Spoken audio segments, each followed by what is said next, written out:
Welcome to Office Hours. This is podcast number 10 of the RocketJump Film School. We're here talking October. We're not talking about October. It is October, so we're going to talk about horror movies. And who better to honor than Wes Craven? Joining us is Brian Collins of Horror Movie A Day, and he's going to impart some of his knowledge and experience that he's had with Wes, and we're going to talk about this man's incredible impact on the genre of horror. Let's get started. RocketJump Film School, Scene 1, Apple, Take 1, Mark.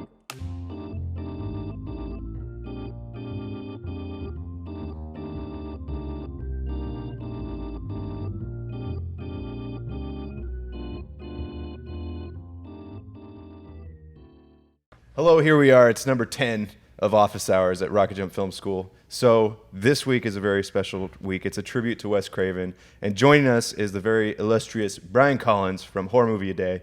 And we're very happy to have you. So, thank you. Hey, Brian. Hello. Hi. Hi. Hey. Hello. Yeah. Hello. Hey, Brian. Tell us a little bit about Horror Movie A Day. And Horror Movie Day is now a book. I'm going to plug that whenever I can. It's not out yet, but I just finished it, and it's being Yay. edited by people that are much better at grammar than I am. So hopefully it'll be out before the end of the year. But basically it was a website that I did for over 6 years, where literally I just watched a horror movie every day and wrote a review. Wow. And yeah, I did that from 2007 to 2013, and then like real life was starting to encroach more and more, and I was just like, I can't do this every day anymore. Like, I'm not getting anything else done. I'm not seeing other movies. So It's pretty incredible though. Like 5 years. yeah, I is a missed one day solid out of run. 6+ years. Yeah. So it's Yeah. like, all right, That's amazing. And that's that good. was I've early done in the it. run, right? Yeah, it was like the second week. Yeah. So I gave like a year's notice. My guy's like, I'm gonna get to 2,500 and then I'm stopping. Like, Right. Wow.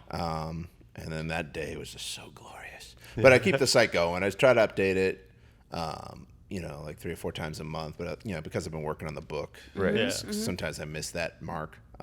Now, did you ever fall into any patterns where you like, I'm going to watch every zombie movie this month or anything like that? Every now and then I do like a theme. Like one week I did do Night of the Living Dead every day of the week because there was a different version. There's the original, there's the remake, there's the animated one, there's that piece of shit 30th anniversary version Right, where they right. kind of Oh, like yeah. recut it and added new scenes. Then they had the color versions and Yeah, things so I like was like, that. all right, I'm like, I have enough Night of the Living Dead stuff for a whole week. I'm like, that might be fun. I'll do that. Yeah. But usually I just kind of let it go, random as possible because I don't like to know too much about a movie before I see it. Sure. I want to go in as blind as possible. Yeah, that's like Mike.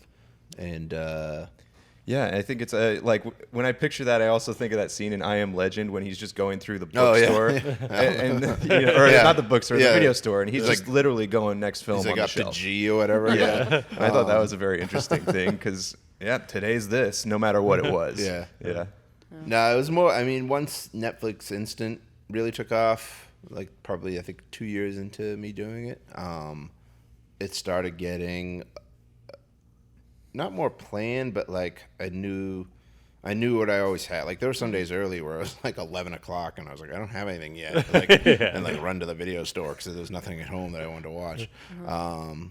But once Netflix Instant came along, it became a little easier because I was like, I had all this stuff at my disposal, and a lot of it in the early days was sort of like independent weirdo stuff because they were just trying to fill it with content Right. before all like the studios really had embraced it like they do now. So you don't see a lot of that stuff anymore. Like they kind of weeded all that stuff out. Now it's just like the mainstream movies, but for sure. yeah. I kind of miss that video store experience though. Yeah. Yeah, I mean, in the book, I special thank Blockbuster first. 'Cause, like, they were, like seriously, because they had a thing. They had their own mail-in service too, like Netflix, the disc, disc in the envelope thing, and you could trade them in at the store instead of mailing, which is awesome because they bring it to the store and trade it for a movie. Right. And so that was like half of what I was watching. I was Wow. like, at one point, there was literally 2 horror movies left in the store I hadn't already watched. Oh. And neither of them I wanted to. One was a sequel to a movie I hadn't seen, and the other was like some asylum thing. Yeah. So I was like, wow, I've cleaned you guys out. Yeah. And then they're like, well, we're cleaning out. We're going out of business. Oh. So this is a special week. This is we're going to focus on Wes Craven films in particular, and I have to admit I had not seen Last House on the Left until last night because Oh, I wow. knew Oh my gosh, because you I watched that last because night? I'm sorry, I had to. I was like, how could you come into a Wes Craven, Yeah. focused podcast without? And it's not because I didn't want to. It is because I didn't want to. I heard about how terrible this the rape and torture scenes were. Yeah. But I have to admit, I was shockingly surprised at the artistry still within that film, and it definitely it just was not what I was expecting. Because yes, those were awful scenes and awful things, but it was the way it was done that I was not expecting. Yeah. It was how it was made. Yeah. So Well, when he started, he didn't exactly have the aspirations of being a horror filmmaker. Yeah. And I think he kind of went into that movie with a very different sense of what he wanted it to be, how he wanted to make it. I honestly think, everybody talks about the Bergman comparisons to Virgin Spring, but it's like, I think coming into it is he was interested in making a drama that had horrific overlap, if that makes sense. Yeah, the remake was more like traditional Yeah, horror, yeah. like more what you'd expect from like the horror movie version of that Right. Yeah. that concept. I think it's definitely the more mainstream. Yeah, Yeah. yeah. That's not. I mean, because like what you said. I mean, that's not one you watch. It's like when Wes died, it wasn't like, oh man, like everybody's like gonna grab Scream.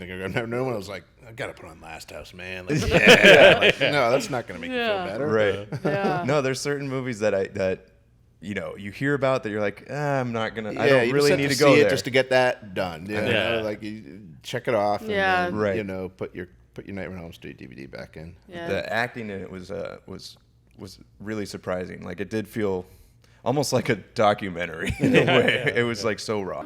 I want to give you something. I don't want that. It's worth a lot. I don't want See? I want to be your friend. No, you want to get free. I want to be your friend. So I was just really impressed with Last House on the Left. Do you think that? I don't know. I see a movie like that now after having seen like Texas Chainsaw Massacre and other movies from the 70s, and how Wes has particularly like changed the genre every decade. Yeah. And so his influences like has a huge reach and stuff. Do you see that? I mean, you've seen so many horror movies. Do you think that any particular Wes Craven thing? I'm losing my question. It's like the markers of what changed cinema, Yeah. I guess. Right. Yeah, Go- well, in going definitely through them. he mixed up horror twice because the first was. I mean, I wasn't around the 70s. I don't know how much changed from Last House on the Left, but I know Nightmare on Elm Street was like the final nail in the coffin for a while for the traditional slasher, like Right. the guy in a mask. Yeah. Usually like a whodunit type thing. After that, that's when we really started seeing more of like the more imaginative, more supernatural driven stuff, Fantastical. more effects driven. Yeah. And then again in Scream, Yeah. he brought that slasher that he originally killed sort of back because after Scream, it wasn't as big as it was in the early 80s. Yeah. But we had like yet another like sort of revival. Like they brought back Halloween, they brought back Chucky. They had like Urban Legend. I Know What You Did Last Summer and these things. So it was just kind of funny that like he killed it and then he's the guy to bring it back. But yeah, it is interesting. I mean, no one else has had that sort of longevity as far as like making that big of an impact within the genre. Absolutely. I remember before Scream, a lot of it had been relegated to like kind of VHS titles, like home direct to Yeah. home Yeah. releases Well, early and 90s stuff like is that, just right? really bad for horror. Yeah. I mean, it Really was bad. It's just like I've said before. It was like Fangoria was putting things like Congo and Judge Dredd on the cover, like sci-fi stuff, because they didn't have anything to cover, Right. Or direct-to-video movies. Yeah, it was like exactly. The Dentist 2. And like, The only thing that I can remember like seeing it was like Candyman and like yeah, Yeah. there'd be this like weird 2 or 3 like really Candyman. good ones a year, but they wouldn't stick and they wouldn't like inspire the wave of copycats like they Yeah. usually do. I don't know what it was, but it was just like you'd have Candyman or you'd have Silence of the Lambs even. They all felt like And it was just USA like, all right, movies yeah, in a kind of way. Like, That's good, and then yeah. everybody just went back to doing comedies and dramas and stuff. There's no wave of horror in that until Scream. Yeah. Yeah. I still remember the impact of Scream, and I was pretty young during that time. Yeah. And I was like, nah, I pretty much remember my parents not letting me watch it, but they still brought it into the house and just jacked the volume up. And so, as a little kid, you're just like, what is happening in the living room? Yeah. And then just the opening scene is just, I mean, everyone talks about that opening scene, but I can't handle stabbing stuff. I've had nightmares of just because I saw all these when I was a little kid. Yeah. First of all, I thought Matthew Willard was great comic relief. You know, I was like, as a kid, I was like, that guy's funny. Yeah. But no, I've had like this weird Royal Rumble of like everyone chasing after me in my nightmares when I was a kid. I had like Michael Myers, but it was all in like a Nightmare on Elm Street, like, junkyard. Yeah. So it was Michael Myers on one aisle, and then Freddy Krueger, and then Jason, and then Chucky, and then Ghostface, and I was like, this is the Get worst. like You're deeper into the fucked. junkyard. That's when you Yeah. start finding like the lesser guys. Like, I could take Chucky, like maybe. Children of the Corn dude, Dude, yeah. Stepfather. Like, come on. Yeah. Yeah. But I feel like that sort of like he tapped into like that psyche there. Oh, yeah. For sure. And Certainly, it was a weird. nightmare. Scream particularly had such a weird meta thing that I didn't even know what that was at the time. Where it was so self-aware. There are certain rules that one must abide by in order to successfully survive a horror movie. For instance, number 1, you can never have sex. Yeah, I've always wondered like how, because I mean it came out in '96. I was always wondering like the kid. I was old enough to see R-rated movies at that point, or just about 16. So is it 16 or 17? But I'm wondering like the 11 and 12-year-olds that kind of snuck in the way I would go to to see. Well, like Freddy's Dead, I think was one of the first ones I saw in theaters. Did they pick up on all like the jokes? Like, did they have any appreciation for the slasher genre that had died before they were born? I was kind of in that sweet spot because I think I was 13, 14. I can't remember exactly what, but it was it was one of those things where everybody I felt like had really just gone through their like that middle schooler watching horror movies and like that kind of thing and really getting into it.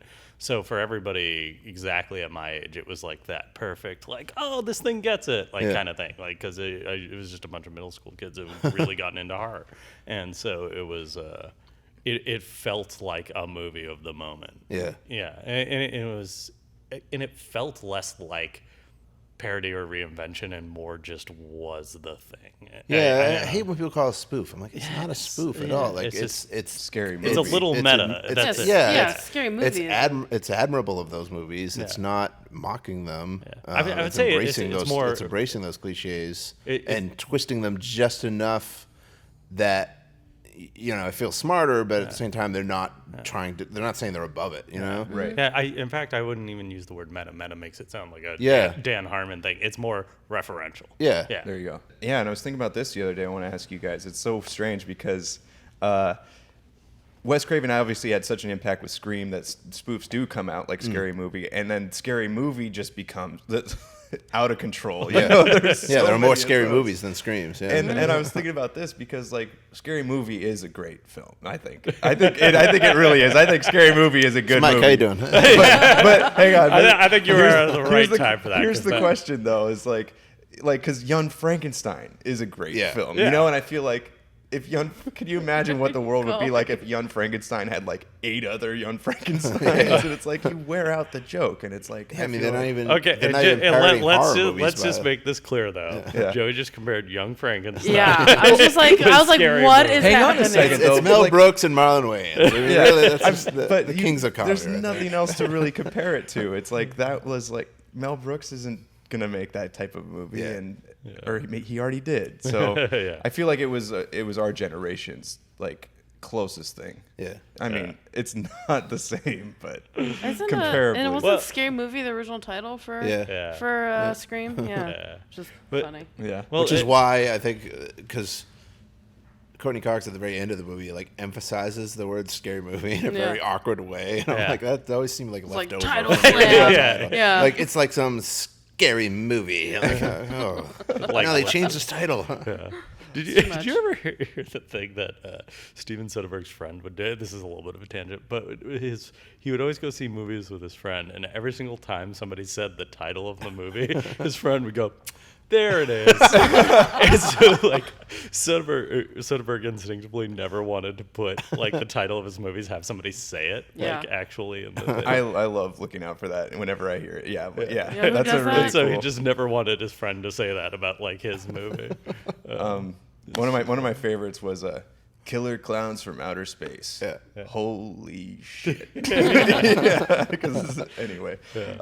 On the money. Something that I noticed that I was not expecting also with Last House on the Left was this like insane side story with the cops. Oh, and yeah. it was like watching the Riding Benny the chicken Hill show. truck, yeah. They come in like ring ging, ging, ging, ging, and I was like, what the fuck is Yeah, this? it's like How long does it take to get to the column? About 25 minutes.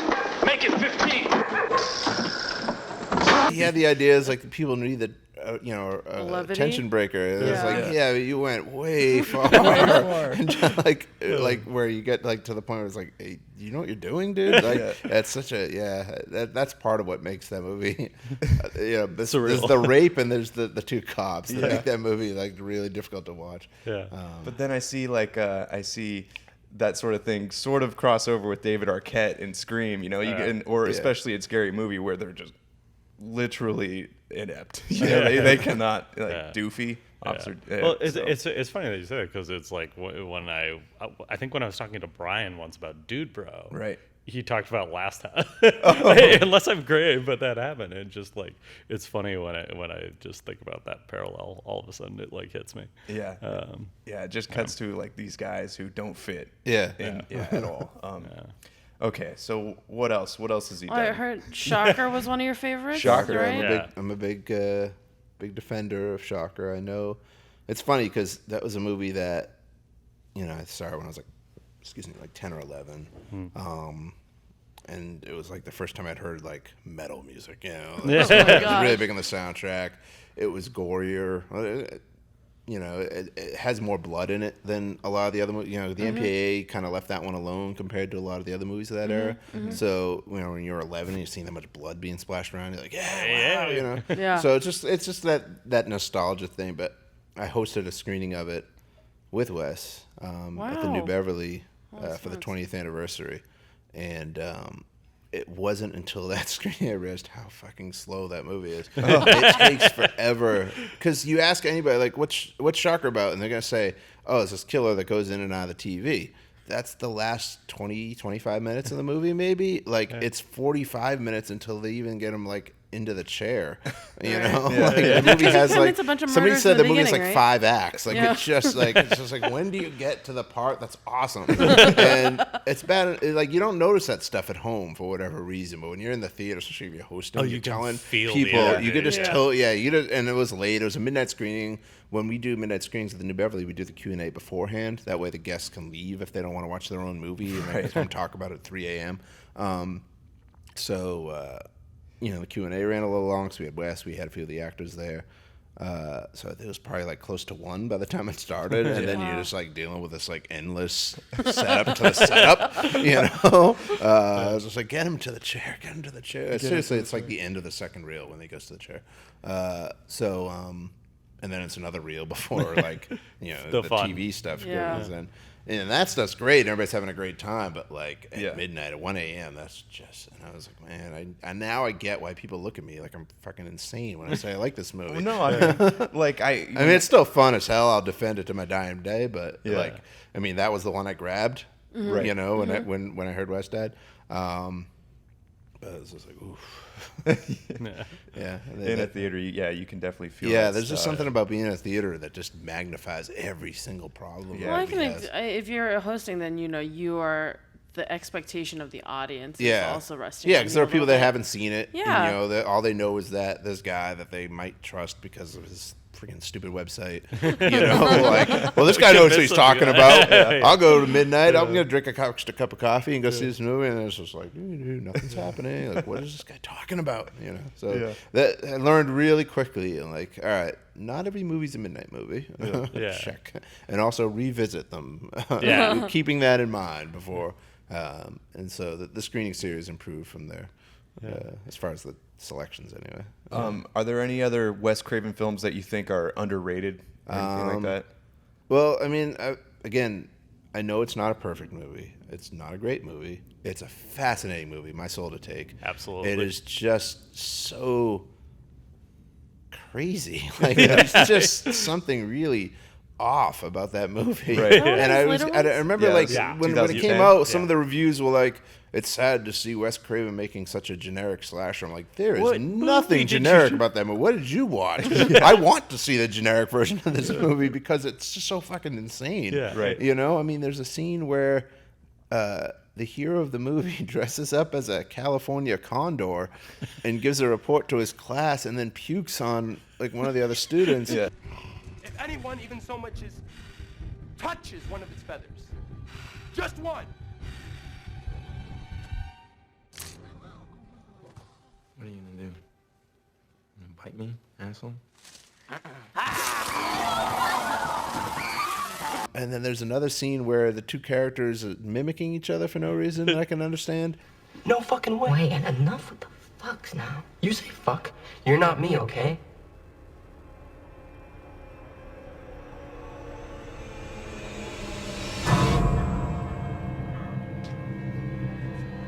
Stop it.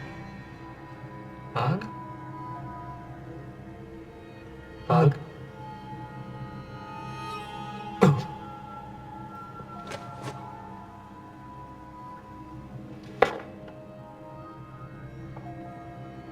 Cut it out. Bug? Bug? Bug? What just happened? And then 75 minutes into the movie, you find out the two of the main characters are brother and sister. Like, and it's not a reveal. It's not like Luke and Leia. It's just like they here's just go where we're home and like telling you you realize that wait, just- what? That's his sister? Huh? Okay. And the whole third act is just one house. Mostly a long conversation, and at one point the It's killer, better if you know all this. yeah, I have the no killer, idea what's happening. The killer and the hero have a discussion that explains all the plot holes. Oh no! Like they're just like, he's like, "How did you get into the house?" He's like, "Well, you were upstairs giving him a glass of water, so I came in through the window while you went up the stairs." I'm like, what? Like they're helping each other None of out. this It is helps so anything. crazy. Lots happened since you've been gone, Alex. Where did you disappear to? I saw Patterson pulling up outside. I ran. I hid in the woods. Then I heard gunshots, so I came back. I was afraid he shot you or something. Where is he anyway? Downstairs. He's dead. What? What happened? The Ripper happened. He killed Mom, too. Hey. I can't believe this. You went to get me a glass of water, and now your mom, Patterson, and Jerome are dead? Yeah. But it's just not even exposition. It's just so strange. It's and then it was in 3D in theaters, which just added to it because this is not a 3D movie at all. No. It's one of the, it was like one of those like, It was a let's quick convert cash it in, to yeah. like get a few extra dollars. Post-Avatar, Yeah. Oh, that's right. They just make everything 3D. Yeah, he's like, I'm sure Wes was like, why not? Yeah. But also it has Wes, who is probably like 68, 69 at the time. He wrote the script, and he's writing for teenagers. And I think like he had just watched Brick, you know, like a day before he started writing, and so he's like trying to approximate that slang, and it just adds to the strangeness of the movie. But it is such a singularly crazy, weird movie. Yeah, and a lot of people talk about like there's. I can't even call it an interesting gay subtext to the movie. Yeah. But it's like it sort of just goes there without realizing that it's going there pretty clearly and at the same time. Puberty. I took it more as puberty. It's just like there's this kid who's like his body's changing and he's not sure why. You know, it's causing these weird things. Yeah. But I mean, if you strip away all the weirdness, there's actually a really cool idea in it. And the funny thing is, like, I'm sure he probably watched it at one point, but it borrows an idea from Nightmare on Elm Street 4, which is one of the ones he had no involvement in. That's not which is when one of the kids dies, the hero kind of absorbs their skill. Yeah. It just doesn't come across as well because this is a movie that, like, kind of got rewritten and re-edited a bit by the studio. Which is again just adds more to the strangeness. I think at the end, I've never seen anything like this. Has storyboards along with the credits. And some of them I think for scenes that aren't in the movie anymore. But, you know, that's good. Yeah, it's just it is not generic. You might hate every frame of it, but I don't think generic will be the word you could ever use to describe that movie. I was not bored watching this movie. I heard you talking about it, and then I watched it. I was like, what is this? So it's the weirdness that is kind of delightful. Yeah. Yeah, Well, I mean, yeah, and plus it came. I mean, it's basically his last movie because it came out. He's making them kind of at the same time as Scream 4. And that's like that's just the Weinsteins calling the shots, and Wes just kind of going for the ride. So I mean, really, and he didn't write it. I mean, so that was really the last Wes Craven movie to me. Is My Soul to Take. Yeah, I think. I mean, if you haven't seen it yet, like I said, it's not gonna be your favorite, Right. But it is certainly way more interesting than anyone gives it credit for. Do you think it'll age well and that people will come back to that? I think so, especially now that he's passed and be like, oh, that's gonna be, I mean, I'm sure they've seen Scream 4 if they wanted to. Like that might be that last one, movie. Like, oh, this is the last time I get to see a new Wes Craven movie. Yeah. So I think people kind of catch on. They probably wrote it off. Because the trailer's terrible. I just watched the trailer again the other day. And it's just like this bad new metal song over it, and just shots of the killer running around. I'm like, all right, like I can see why nobody wanted to see this movie. Like, Wes Craven's name gets our generation, but the younger kids all they know about him is like what he made Red Eye, a movie about Meryl Streep teaching violins. Like all that stuff is kind of before their time. Because he kind of took most of the OOs off. He did Red Eye, and it was a big hit. And then he just sort of went away for a while, like 4 or 5 years. And then before that, he did was it The Werewolf Cursed? But that was another one that Dimension had kind of mangled, and it was reshot and delayed forever. So because I remember there was a lot of hype early before anybody ever saw Frame. Yeah, because it was supposed to be like try and do a werewolf. Yeah, it's the Werewolf of Scream because it was Kevin Williamson writing. Had a lot of the had a few of the cast members. Some of them didn't end up in the movie because they got cut out. Oh wow. So I remember fondly The People Under the Stairs. Yeah, that's a really great one. Yeah, that's one I think that'll really get its due. Right. Over the years. Yeah. I mean, it was a hit at the time and people respected it then, but it's really held up. Like I put it. Scream Factory just did a special edition, and I rewatched it for the first time in a few years, and I was like, this movie really works well. Let's go! Wes Craven's The People Under the Stairs. And the humor works, which is not, as we talked about last house, not always a strong suit. But the humor actually works in that movie. I mean, some of it's a little much, but for the most part, it works. Yeah, and it's funny, watching that as a kid, that movie scared the crap out of me. Right. And I was always afraid of my staircase, very specifically. But it's funny because that's how much horror is just about getting at a very specific idea of where you can be afraid. Like, that thing you walk up and down every single day. Oh, yeah. Or, when you dream, when you do this, when you do that. But it's funny, again, revisiting it as an adult and being like, oh, this is funny, and oh, this is this. So it's just like... And also, it's like, there's something that always struck me as just like so creepy in a weird way. There's the part where the two kids, the heroes, are up on the roof to get... I forget if they're trying to get out down the roof or if they're trying to just find a different way back in the house or what. But you could see downtown LA, you could see all the traffic behind them. Like, there's something so fascinating about this, that they're trapped. And it's not the usual horror movie house that's 300 miles away from anything. You know what I mean? Like, they're so in the heart close of civilization. to everything they would need to help. And there's like, I mean, just scream for help or something. Yeah, it always struck me as like really kind of cool. What blew my mind with that specifically as a kid was the expectation got flipped, because I was like, the people under stairs, that's the scary thing. Yeah, The real scary thing turned out to be the Jesus freak burning hill type of the Twin Peaks, the two Twin Peaks, those Twin Peaks, and I recognized him again from Silver Bullet. Like, that actor's great. He's he's running around with a gimp mask and and shooting holes in the walls and stuff, and I was just fascinated by that movie. And then I was like, that really scares me a lot more, because then I just saw Wicker Man again, the original, not the Nick Cage one. But that's so scary. Like, I feel like that type of psychological, like, brainwashing or that belief, like people believing something to make them do crazy, is scarier than the actual people under the stairs or the well, it's kind of like we were talking about Child's Play recently, and it's almost obviously Chucky is terrifying. Andy, no, please.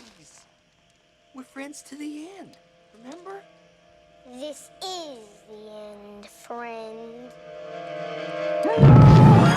But what's also terrifying is that as a kid, no one believes him. You know what I mean? Oh, And so yeah. that's like if you watch that movie as a child, that is almost the more terrifying part where this insane thing is happening and no one believes you. Is that cry wolf? Yeah, it's like I guess the psychological underlying or the motivation of the character is always like what makes great horror. I think. Yeah. Yeah, I don't know. It all gets at the idea that the most terrifying idea is always being alone. And however that's reflected, whether you're alone in the woods and somebody's chasing you, or whether you're alone when nobody believes you, or it's this idea that you're constantly pinned back against a thing and there's nobody to reach out to. There's nothing to save you. There's nothing to do. It's like that's always it's like one of the primal. central tenets. Yeah. Of how He's Any other final thoughts here on Wes Craven? We're pretty much reach the end here. Yeah. Deadly Friend is not as bad as people say. I never saw that. Well, one more. Hill Survives 2 is. Skip that one. Yeah. No, it's funny when you think about a person's career where it's because I think he had a very strong, not love-hate, but like kind of love, kind of relationship. Well, he never with with horror. Yeah. He never. But I don't recall him ever being like, I want to get away from this. You know, Yeah, like all the other yeah. guys were just like always had that point where they're like, I don't want to do this stuff anymore. I'm trying to branch out. Yeah. And he was always just like, I'll do it. Yeah. I have no problem with it. Like he wasn't like he didn't think he was above it. Yeah. He embraced it. I mean, he did do that one Meryl Streep movie. Yeah. And Red Eye, I think, is more, definitely more it's doing a thriller. thriller, But you didn't see him movie like works. follow up Red Eye with a bunch of like action thrillers. You know what I Yeah. mean? Like he went back to horror. Like that's he was fine with it. Did he impart any sort of thing when you met him, like in terms of stuff that you took away from that night that really hit? Or I do remember this was before it came out, and I remember him having trouble describing My Soul to Take. So that was funny. I remember that he refers to New Nightmare as Wes Craven's New Nightmare. Like that's the full title to him. I think maybe because he plays himself in the movie as a character. Like maybe just he has that dissociation. I always thought that was kind of charming. And then it broke my heart. It wasn't that night, but a couple years later, we did Scream at the New Beverly, and I had DM'd him on Twitter asking, if he was going to be in town, if he wanted to come do the same thing. And that's probably the last time I spoke to him was his reply was, no, I'll be out of town, but let me know about the next one. And I found that like a week after he died, and I was just like, oh man, heartbreaking. Yeah. I've met almost all those guys at this point. And he was always the most unguarded, I guess. Like, do you just chat like normal with, because some of them just have that weird, like, oh, this is a guy from the press, I better stick to the book and, do the. But Wes is just like, you just chat with him. I remember I did the junket for the Last House remake. And I had like a one-on-one interview with them, and they kind of forgot about us. They forgot to come get us. So I ran out of questions, and I knew our time was over. And I was just like, all right, well, I'm not gonna just like get up and leave. I'm gonna just keep talking. It's Wes Craven. Yeah. And he was just so fun. We started talking about the Shocker remake that they were talking about at the time. And I had mentioned the soundtrack, and he just goes, Shocker! I'm like, like that's so cool. Like he's just such a fun, like sweet guy. Yeah. And just he always like replied quickly if you asked him something and stuff. He was really approachable, and I like that.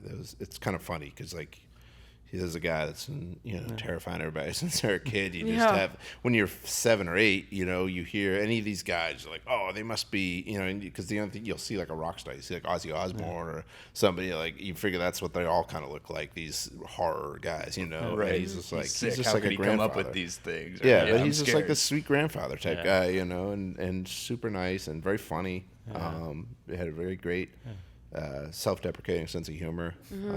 That's good. And no, he was great.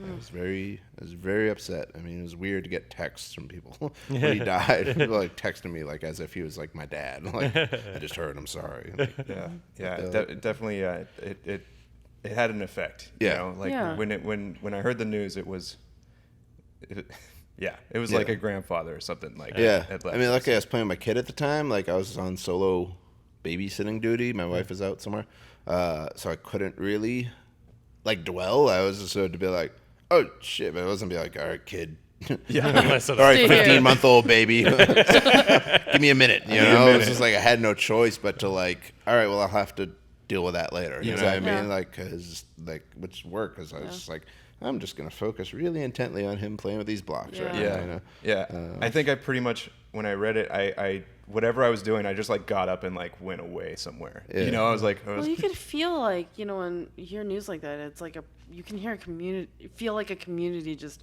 has like a sigh of or something. I don't know. It's it's profound. And it's true, and it's weird that, you know, he was a bit older, but it still felt not he was like still, time. Yeah, he was still really active. I mean, he hasn't even actually come out. It probably comes out this month. He's doing a comic with Steve Niles. Yeah. He was still talking about People Under the Stairs. I guess this is going to do a sci-fi show, and he was going to like probably do the pilot and produce the series. So it wasn't like he was like some guy that had retired. And, you know what I mean? Like when, you know, I mean, I hate to say it, but like when Gene Hackman, I guess, when he goes, it's not going to be like, oh, God, no! Like, he had so much to give. Like, no, he's done. He's retired, you know. He's late in his, I think he's like 85 or something, you know. Like, he's had a good life, and that's it. You know, Wes still working, you get that pull, you know what I mean? Like, it doesn't, it's harder to deal with. Yeah. Well, on that note, My Soul to Take. My Soul to Take. Check it out if you haven't. I'm gonna watch that like Wes tonight. Craven's last quote-unquote movie, Scream 4, obviously. Scream 4 was the post-credits stinger. Yeah, exactly. Yeah, of the career. Yeah. My Soul to Take is the triumphant finale. Yeah. So, Brian Collins, we can't thank you enough for coming. Oh, thank you for having me. I appreciate it. Taking the time out and honoring Wes with us. Yeah. And loving hearing all your thoughts. So, Absolutely. Boom. Have a good Halloween, everyone.